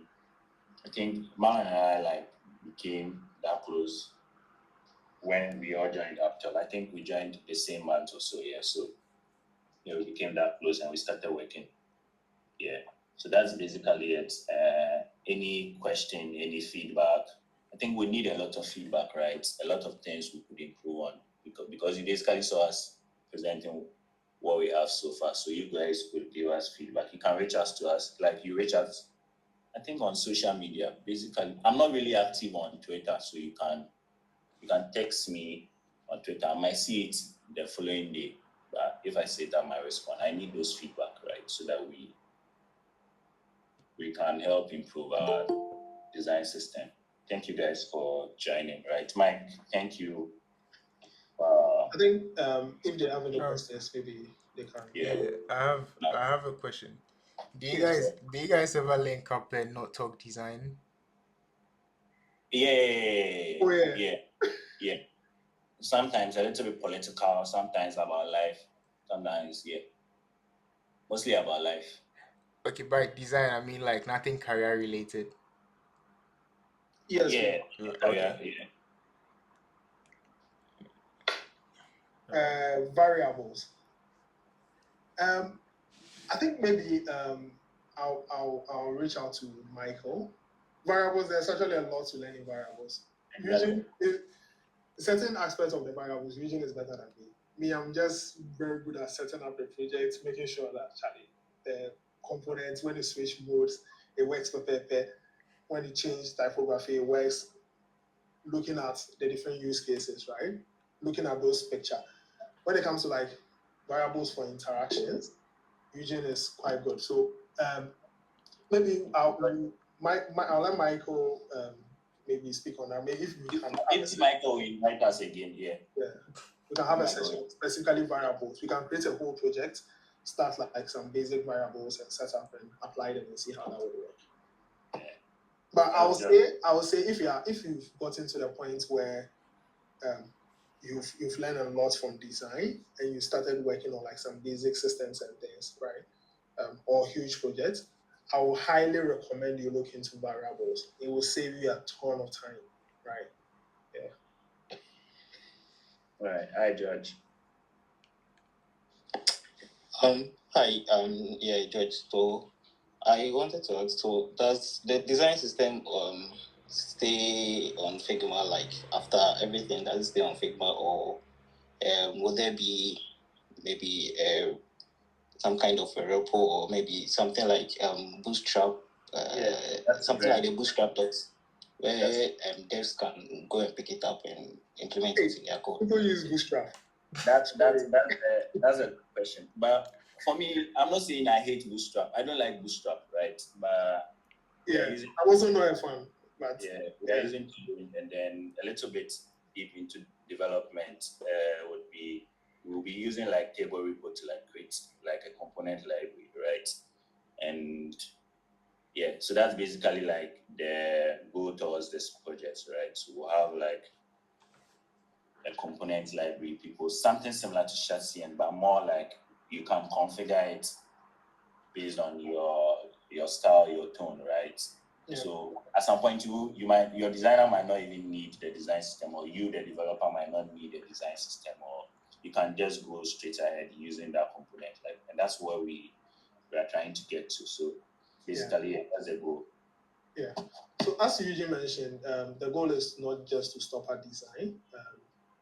That's why we are saying that we are open for a lot of collaboration, right? Specifically with developers as well and designers, just so we can push this out as quickly as possible, build out some components, Vue, React, whatever framework that a lot of people use that would be beneficial. We will look at that, but the general idea here is to go from design to code. So when your designer is picking this design system, the engineer is rest assured that there's a repo or like a chassis and equivalent that I can basically use.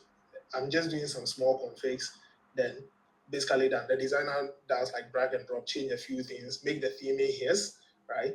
And all that we show is customizable. I think maybe usually can you go into the variables? I want to show them something real quick.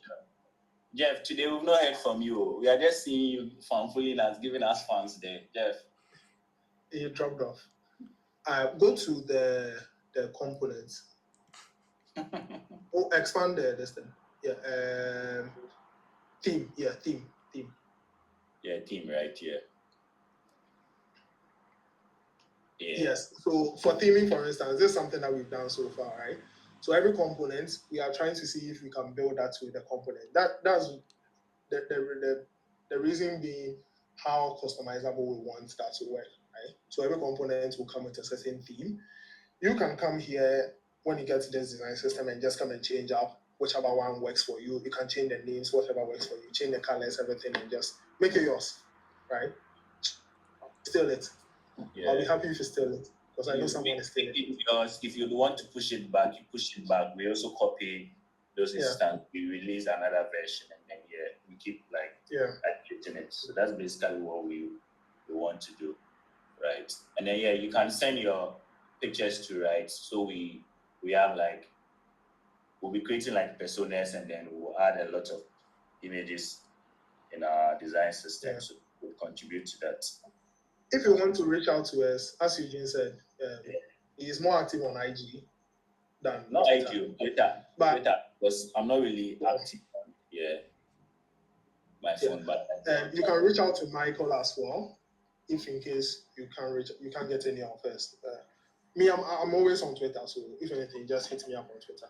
But you can reach out to Michael and see somebody call especially the images they want to build up a library of. We don't want to go and pick stock images, so you can see. I think Jansen's photo is there, if I'm not mistaken, or he hasn't submitted this. I'll come and chase him for it. Yeah, we'll chase him for it. Yeah. Yeah, but we just want you guys to contribute because at the end of the day, it's for us. So Yeah. Yeah. Any other question? Any feedback? All right, Mike. Thank you. You postponed it or you probably spotted make my eye get. That's like it was nice having nice having you here, just walking us through how you guys go about from everything you do before actually like jumping into Figma to collaborating in Figma together, leaving all your comments and all the small things that you do for someone to come and like check it out, and then showing us how you guys actually like do it on a larger scale in terms of the project that you're working on. It was quite nice to see. I know everyone here has actually learned something that they can implement in their own workflow, which is always good to see. So thank you guys once again for joining, and also thanks to everyone for staying on. It's been going on for like almost 2 hours now, so I kind of like appreciate everyone for staying on. And yeah, before we go, if you kind of like have anything that you want to plug in here and there, right? This is for like just anyone on the call. You have anything that you're working on that you want to share? Feel free to like just go ahead and share. You can drop something in the chat. You can unmute and share what you're working on here and there, right? And just in case you didn't join early, right, there's a link in the chat to like edge cases, the new episode that they released. You can check it out as well in case you haven't listened to that one. It's a podcast by Franklina and Derrick, so yeah, you can check that out too.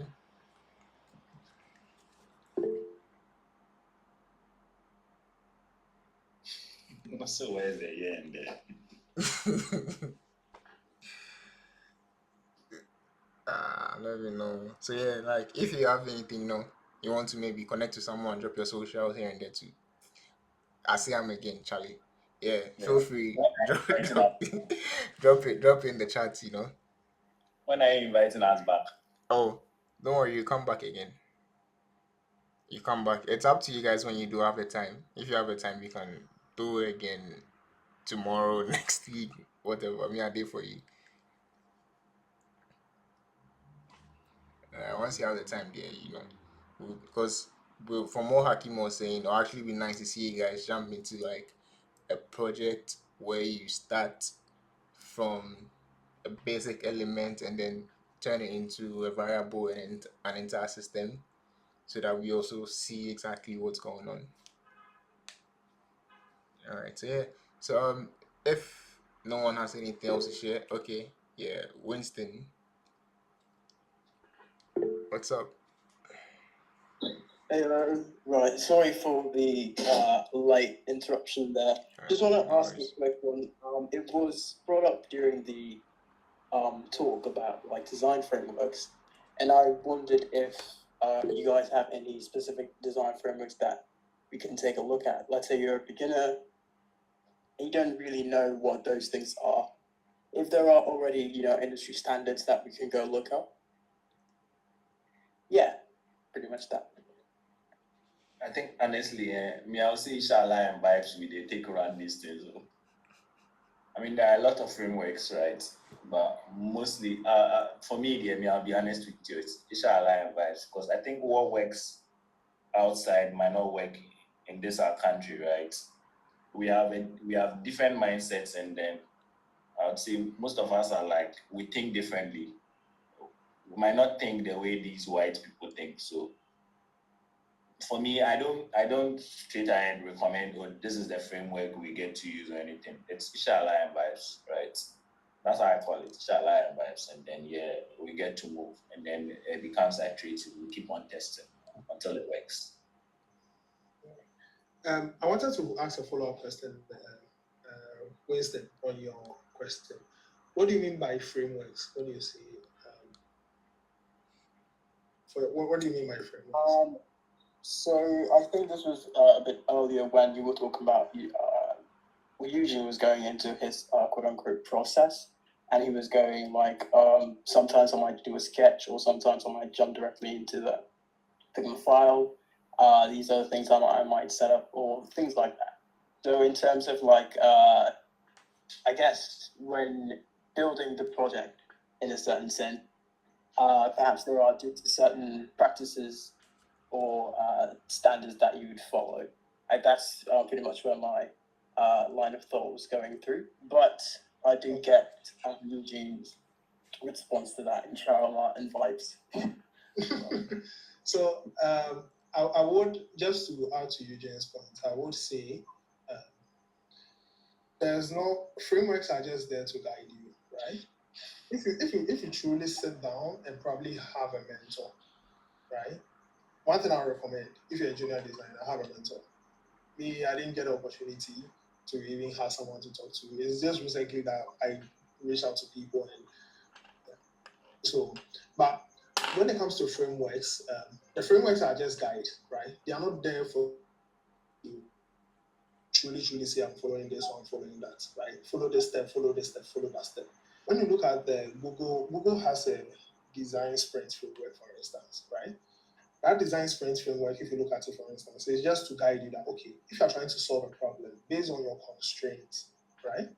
Or the problem, the challenge you are faced with, based on that challenge, what do you need, right? That's where framework will come in.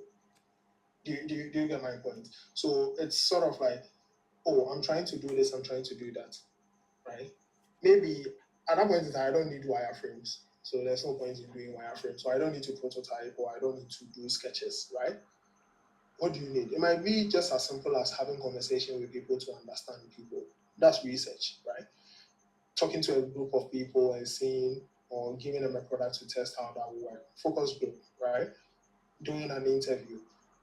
Day in, day out, we already practice the frameworks and all that, right? What we call frameworks, we already practice it. It's just that being very intentional, and I will recommend, just don't focus too much on frameworks. As and when you are faced with a challenge, right? Pick up whatever approach you think might work best, right? With the help of someone, right? Especially if you're a junior. Which approach will work? Then once you pick up that, you can learn. Because sometimes we end up learning things that we don't even know what the use will be, right? You end up wasting your time learning unnecessary things. That's one thing that affects us. So just as and when you need something in particular, pick it up, learn it. It becomes useful. You use it for your job. You good. You go. That's all. Fair enough. I do appreciate that. So what matters most is the problem that you're trying to solve rather than the framework it is that you're trying to use. Exactly. The problem will determine the framework you should use or what approach you should go with. You might come up with a unique framework that works for you, right? It might be a combination of, let's say, interviews and user flows and something, right? That's your framework. And it works perfectly for you. So, yeah. Awesome. Appreciate that. Thank you, Marlon. Hello, George. Yes, George. Yeah. I think taking you back to micro interactions, I think you shared a link about on Benji. Yeah. Yeah. So do you do all your like micro interactions in Figma, or you go export to like Rive or something? And like after, if you do like external micro interactions in an external application, how do you hand off to developers and stuff? Yeah.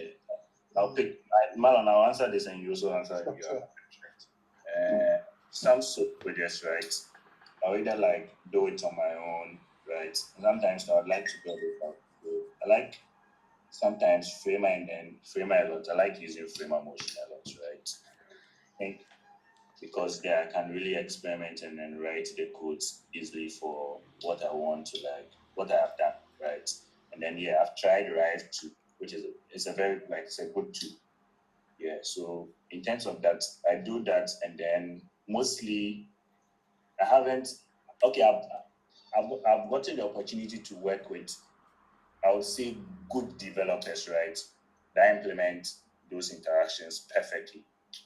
I've never faced a developer where who will tell me he doesn't know what to do, or this interaction there, Charlie, I won't be able to do it, right?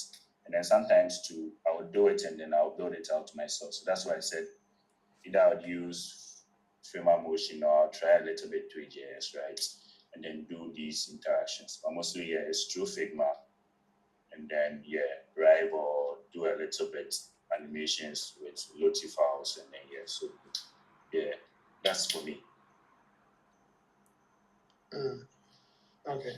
So for me, almost all the interactions are in Figma, right? I'll say 99 or 98% of them are in Figma.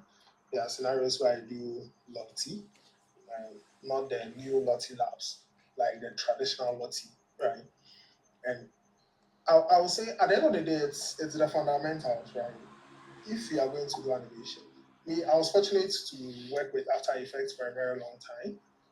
Even though my skills are very rusty, but it gave me an understanding of animation, right? So when I see a good like micro interaction, I say, okay, this is something that I think I can replicate in Figma, right?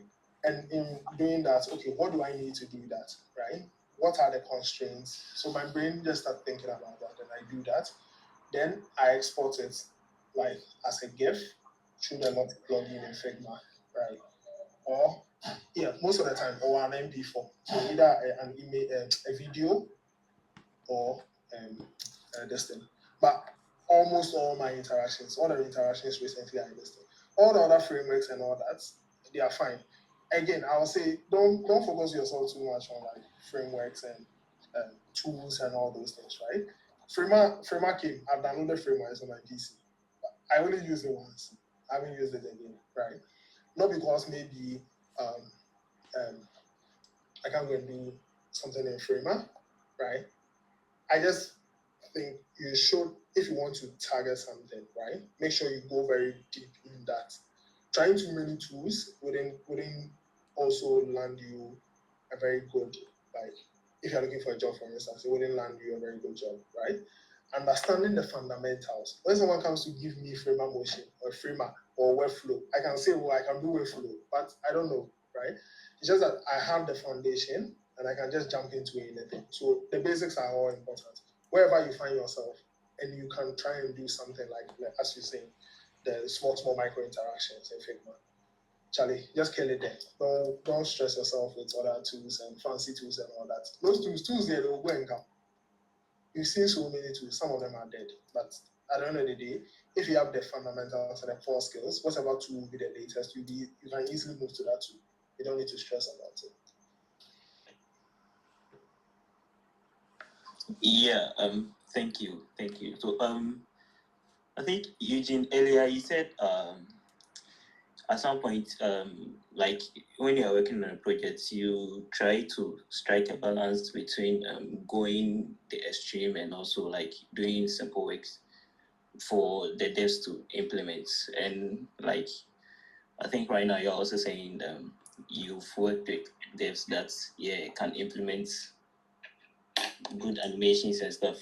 So like at what point do you like okay if you know that so okay on this project I'm going the extreme, like I'm doing my best work, big stuff. And at what point do you just say okay let me do some simple work, some simple boxes and stuff?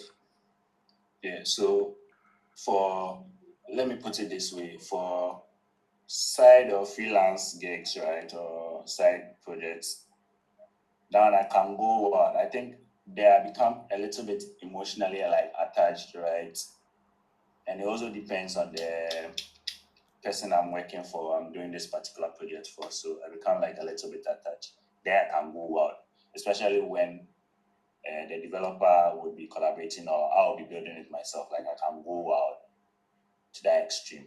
But for corporate environment, Charlie, you can get into a fight with people and then it might not turn out well. So what I do is to like sometimes have interaction with whoever is going to build this, right? And then ask him, find it's me striking conversations, find a way to like get what he or she can do, right? And then if I get to understand that this person cannot go that extreme, then yeah. And it also depends on the project timeline. Like some projects there, they need it ASAP. So then I can't do these wild stuff. I'll be doing this simple stuff for developers to just build it out for users to test. So that's basically like the approach.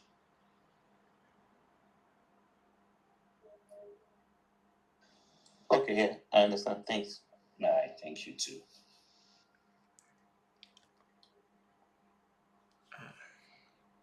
Okay, does anyone else have any question they'd like to ask before we end today's session?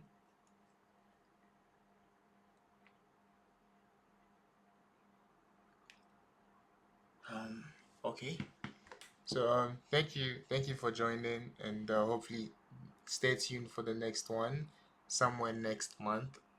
I don't know when, but it's going to come next month. So stay tuned, and yeah, thank you for joining. I will share. I'll like compress the recording and then share it on YouTube, and then probably like send an email to everyone on the call with the link so that you can next next month be next week. I beg you, it just be next week. But yeah, yeah. So stay tuned, and yeah, hopefully the next one will be like very very soon. So yeah, let's see how life goes. All right. So thank you for joining. And once again, if you want to connect to anyone, feel free to drop your socials in the chat. I'll leave the call running for like maybe 5 minutes just in case you want to connect to anyone. Yeah.